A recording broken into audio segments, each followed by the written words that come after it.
Volvemos con primeras noticias aquí en Red Compañera Mundo y vamos rápidamente a saludar a nuestro siguiente invitado. Estamos con don Manuel Morales, él es investigador y analista y siempre es un gusto conversar con él y esta vez desde el espacio radial. Don Manuel, ¿cómo está? Daniel Castellón lo saluda, un gusto contar con su presencia. Bienvenido, buenos días.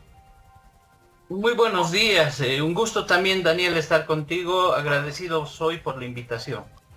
A ver, el dólar ha ingresado en una etapa de descenso y creo que responde un poco a el comportamiento que está existiendo en el país, principalmente en lo político, con miras a las elecciones del 17 de agosto.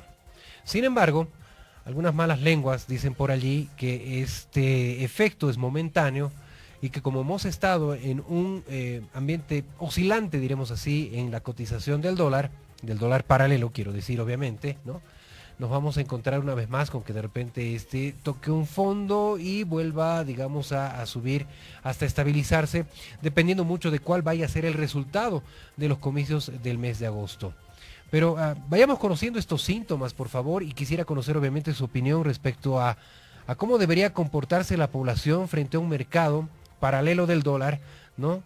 Que un poco nos tiene en vilo en el sentido de que compro, vendo, invierto, ¿no? Sobre todo quienes tienen que estar en ese día a día sustentando sus actividades económicas y que dependen obviamente de la moneda externa, de la divisa estadounidense.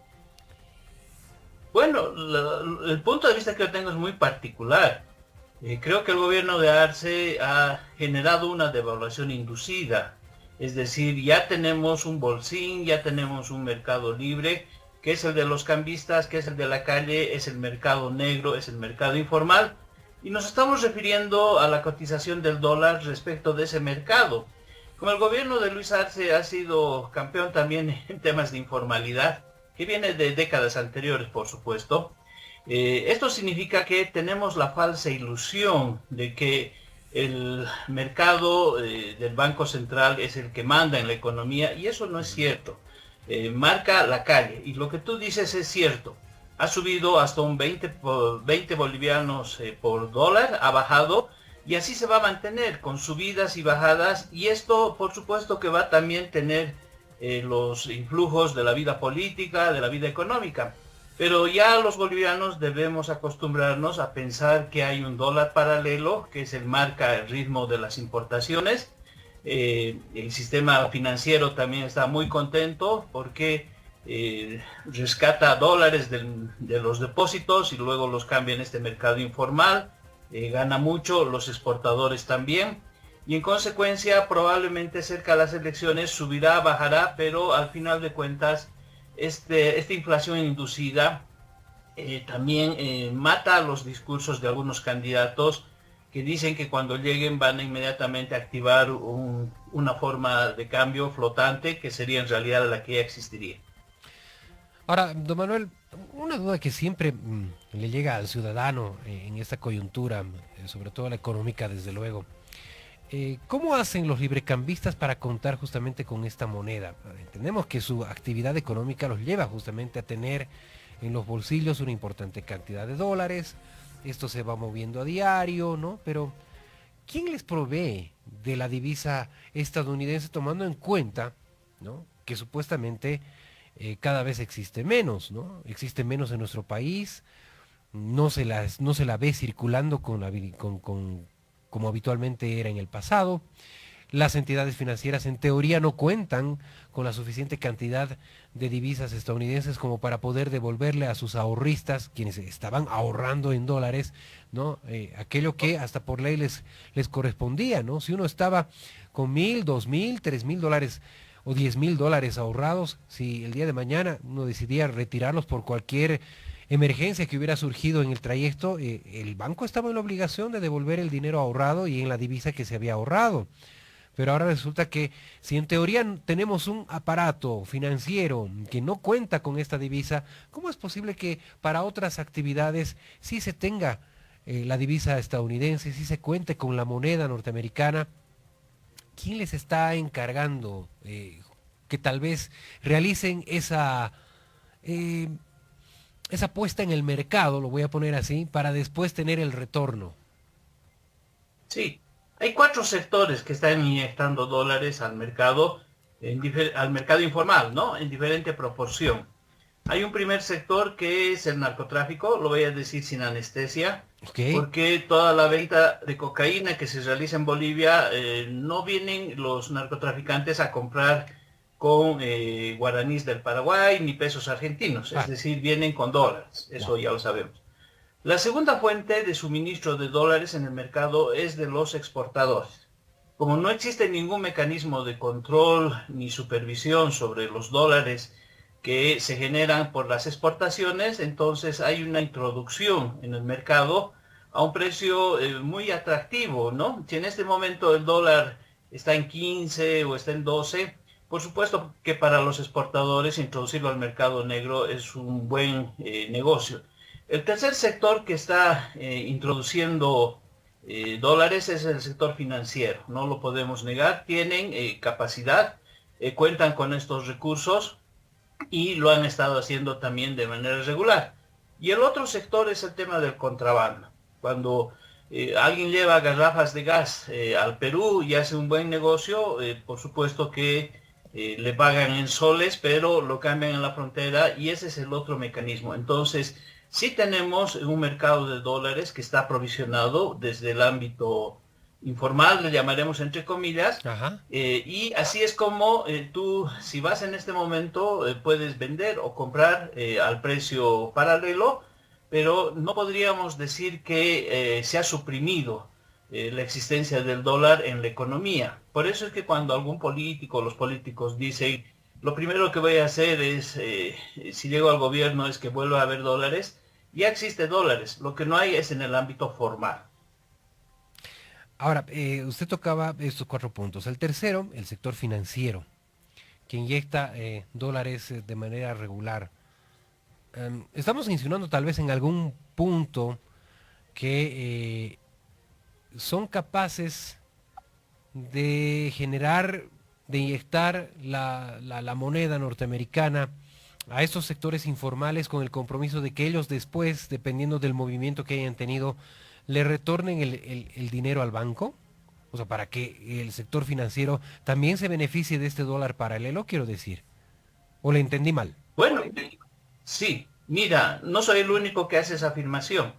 El viceministro Silva, de Defensa del Consumidor, hace unas 3 o 4 semanas atrás indicó que el mercado paralelo del dólar estaba siendo proveído por las instituciones bancarias. Es decir, es una autoridad, es un viceministro Ujú. que por supuesto está hablando a nombre del gobierno. Hay que hacer una observación también. Durante estos meses hay una especie de corralito, ¿no? Mucha gente que tenía sus dólares en el banco no los puede sacar. El banco te ha impuesto varias restricciones. Ujú. Eso significa que mientras siga este modelo y esta perspectiva, el banco está en una situación bastante ventajosa. Pero ha habido un encaje legal, es decir, el Banco Central de Bolivia les ha hecho depositar una cantidad de más o menos 2.000 millones de dólares de los bancos, que son de los ahorristas, en el Banco Central, y eso el gobierno lo ha utilizado. Esto significa que estamos pendientes de que un próximo gobierno inyecte esos 2.000 millones de dólares al sistema financiero, al Banco Central, que se devuelva el encaje legal y los bancos también devuelvan A a sus los ahorristas. ahorristas que hemos creído, ¿no? que nos iban a devolver en dólares. Pero aquí hay otro sector perverso, el tema de las transferencias que se están haciendo del exterior, las remesas. Ajá. Mucha gente que está esperando recibir 100 dólares o 1.000 dólares lo está recibiendo en bolivianos. Y esto creo que es un sector, el que administra las transferencias del exterior, las remesas, es un sector que está especulando. No quiero ponerlo en un término más duro. Están especulando con dólares de los bolivianos que sus parientes les mandan desde el exterior. Esto no está siendo regulado y de este tema tampoco hablan nada los candidatos. Esa falta de regulación en el tema de remesas permite también que las entidades cobren sobre pretexto de la necesidad que existe obviamente de contar con ese dinero, lo que les parezca, ¿verdad? Hemos llegado a un punto, digamos, en el que el enviar o el cobrar dinero desde el exterior lamentablemente nos hace víctimas de un abuso en el que se paga hasta casi el 100% del monto que se está esperando, a título de, no sé si de interés o de comisión, esa es la palabra, la comisión. A título de comisión nos están cobrando lo que quieren. Sí, eso pasa con las remesas, pero cuando tú te acercas a un banco y quieres comprar dólares o euros, el gobierno de Luis Arce ya ha fijado las comisiones, porque al principio cuando este problema del dólar empezó a escasear, los bancos te cobraban lo que tú decías, lo que les daba la gana. Bueno, con Luis Arce han sacado una primera normativa que obliga a un cobro de un 10% de comisión. Ahí es donde ha empezado la devaluación inducida. Como la gente es hábil, entonces ha empezado a buscar otras monedas. Por ejemplo, personas que querían importar libros, entonces decían tengo una cuenta en euros o me voy a prestar euros. Y el sistema financiero del gobierno se dio cuenta de esa situación y creó una comisión que castiga hasta con el 20%. Es decir, si tú quieres en este momento hacer una importación y utilizas euros, es el 20%, o otra moneda, que puede ser soles, etcétera. Ajá. Entonces, este ha sido el camino mediante el cual el gobierno ha generado esta devaluación inducida, que es parte de lo que está sucediendo, y la ASFI ha decidido algo maravilloso, algo extraordinario: no fiscalizar, no controlar ni a los cambistas ni a las casas de cambio. Con lo cual existe un mercado paralelo, oficial, legal, donde la ASFI ha decidido absolutamente no hacer ningún tipo de control ni de regulación. Tampoco lo hace con las instituciones financieras que reciben las remesas. Entonces te vas dando cuenta cómo sí hay una política respecto a este tema de mutuo interés entre el gobierno y el sistema financiero, mientras los candidatos políticos van haciendo una serie de promesas que seguramente no están bien informados o saben de lo que está pasando, pero que está orientada a captar votos y nada más. Ahora, al no controlar, al no fiscalizar, ¿no estamos incurriendo en un incumplimiento tal vez de obligaciones, don Manuel? No, porque la ¿Por ASFI qué? tiene esas competencias, porque el gobierno tiene, de acuerdo a la Constitución, en las competencias que le corresponde al nivel ejecutivo, las atribuciones legales para hacer estas cosas. Entonces, en ningún momento se está vulnerando la ley, lastimosamente así es lo como dicta la Constitución. El nivel central maneja todo lo que es la política económica, la política fiscal, la política tributaria, estos temas financieros, y por lo tanto la ASFI está actuando dentro de sus competencias, aunque se puede cuestionar el carácter ético, moral de las medidas que está asumiendo. Ahora, ¿en qué queda la confianza en el sistema financiero que existía antes, ¿no? Porque prácticamente con esto que estamos viviendo ha quedado totalmente destruida. Entendemos que está saliendo poco a poco a la luz con lo que usted nos explica y otros expertos que consultamos, el hecho de que no es precisamente el sistema financiero el responsable de la situación que vivimos, pero y podría llegar a ser parte, diríamos así, de las víctimas, tal y como, digamos, somos los usuarios. Aunque no vamos a dejar de darle esa cuota de responsabilidad a las entidades financieras, porque entendemos que el banco jamás pierde, ¿no? El banco jamás pierde. Ellos siempre ganan en materia de préstamos, en materia de créditos, y más aún si estamos hablando de estas operaciones financieras en moneda externa, el banco siempre gana. Y quien carga con todo el costo es el usuario, que está necesitado justamente de realizar este tipo de operaciones. Entonces, al no existir esta entidad que supuestamente debería fiscalizar, al hacer el banco lo que puede, ¿no? Y dejando a la luz de que evidentemente no es el único responsable, tenemos una población que se da cuenta de que el Estado hizo malas cosas, pero que tampoco puede confiar en un 100% en un sistema financiero. Esto, ¿a dónde nos conduce, ¿no? A poner, no por nada, ¿no? Algunas cosas podemos decir, no por nada tenemos todo el dinero escondido bajo el colchón, ¿no? Porque no queda otra.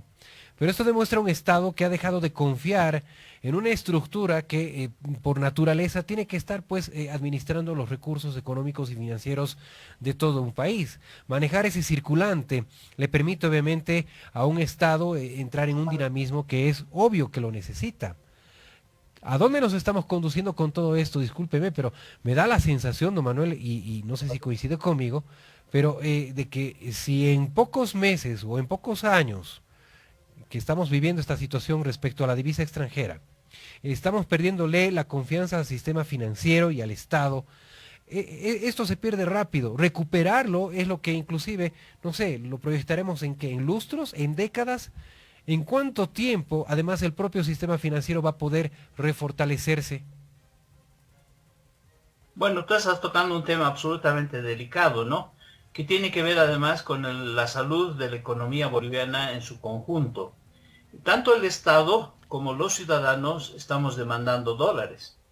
El Estado para comprar gasolina, carburantes, y los ciudadanos para ahorrar o en algunos casos para realizar importaciones o poder viajar. Finalmente hay una serie de otros gastos que se hace con la divisa.